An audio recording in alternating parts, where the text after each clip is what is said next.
So my favorite thing about the Scribe so far has been just the fidelity. So how accurately the notes represent my conversations with the patients.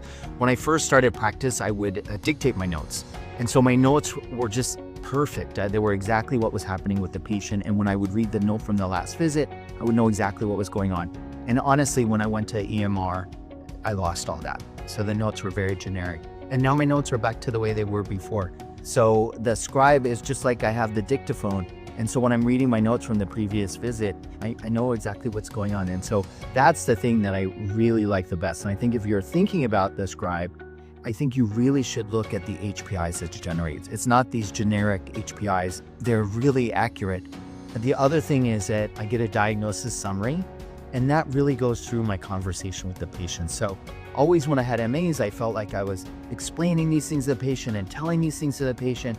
And I love my MAs. My MAs are great, but there's just no way they could type all that in while I was going. And now with the diagnosis summary, it gets that information that I'm giving to the patient.